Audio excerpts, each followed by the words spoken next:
Hey friends, welcome back to another episode of Entitled People. Hope you're all doing awesome today. Be sure to like and subscribe, and let's get right into today's Reddit stories.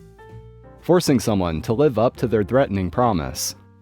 It was January 2022. A new wave of COVID hit, and it devastated the workforce in the major cities here. On average, about half the workforce for any industry was homesick for about a week at the same time. Shelves in supermarkets weren't stocked because there weren't enough workers to keep them full. The number of bus routes were cut in half. The list goes on. At my retail store, all but 2 of us were sick. With 2 people on staff, we couldn't get to everything, so we had to decide what parts of the job we'd neglect. Most of our revenue is from online sales, so we decided to close the store and focus on dispatching online orders. We still had to answer phone calls and emails though, so we were very stressed. This was only happening in the major cities, of course. Most rural locations dodged the major disruptions. One day I got a call from a customer. He placed an online order the day prior, paid for express post, but noticed it hasn't been sent. He called and asked why it hadn't been sent. I looked on his account and saw he lived in a rural town hours away. This was the conversation. "Hi, I placed an order yesterday with express post. Why hasn't it been sent yet?" said the customer. "Very sorry, there's only 2 of us on staff because of COVID, and we are doing the best we can to keep up with the online orders." "But I paid for express." "Yes, and as I explained, there's only 2 of us on staff. We've had to close the store and there's a lot of orders to pack, and we pack them from oldest to newest. We're trying our best." "Well, your best isn't good enough. I paid for express. It should have been sent out by now." My best wasn't good enough? What an absolute piece of crap. At this point, I had dealt with enough stress, so I let him have it.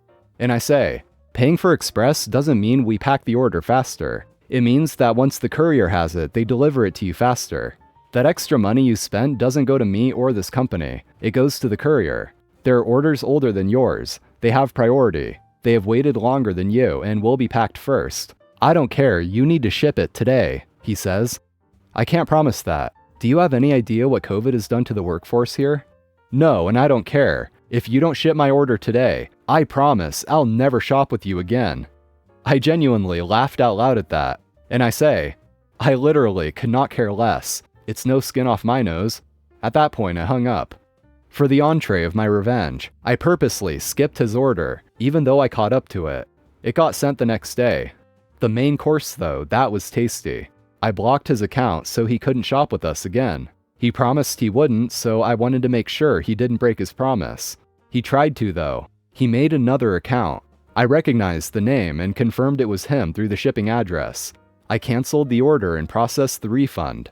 For revenge's dessert, I did something truly petty. When you process a refund, you reverse the payment made by the debit card. You can put a note in it when you do so the customer knows why that money is reappearing in their bank. The note I put was, to help you keep your promise. Sure, call the landowner. So when I was 13, I was really into snowboarding, so every chance I got, I was out doing that in winter. Though in recent years, I could do so in July. There was one huge hill that was open to anyone and everyone all year long, so long as they didn't cut trees or wreck the place. This hill was located on a plot of land in the woods that a few months prior to this event had gone from being for sale to bought by my uncles to keep it from being bulldozed. Nobody really knew these men were my uncles, because we all have different last names and my dad's family is huge. That comes up again later. One of the parents said that myself and anybody who wasn't a baby in a sled had no right to be there as we were, quote, too big and violent to be using that hill, and generally let the kids steal or otherwise damage the boards or skis or do things to drive everyone else away.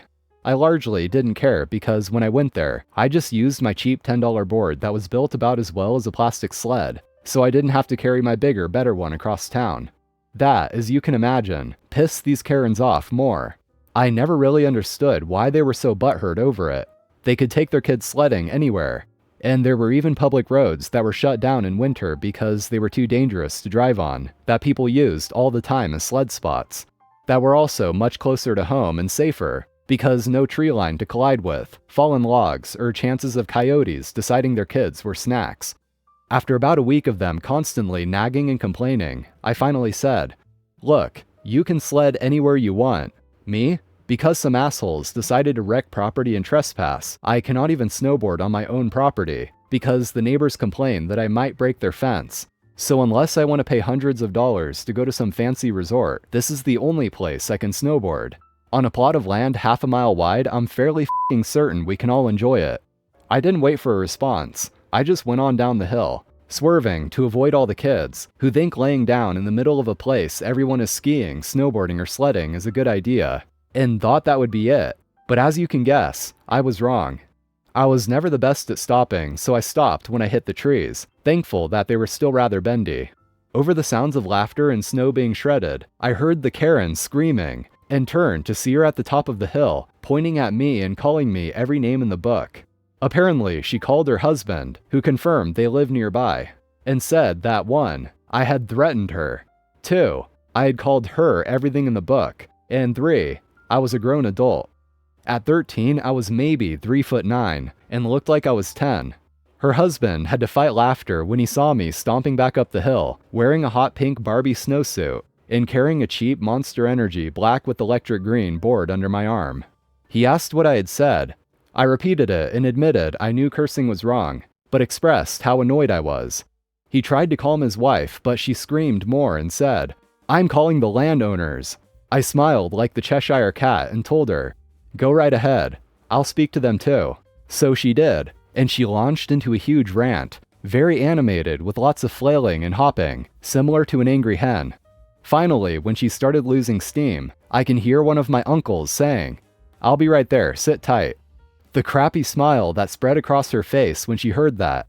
She sneered at me and said, "I'm going to get you in so much trouble." Her husband had gathered the kids and told them to wait in the truck by then. He looked like he wanted to crawl into a hole and die of embarrassment. After about 15 minutes, a truck pulled up, and out hopped my uncles. They came over and spoke to the woman. I could tell they didn't 100% believe her, but because this was their land, if anything happened, they'd be on the hook for it. She got loud again and demanded I be banned for life and all that.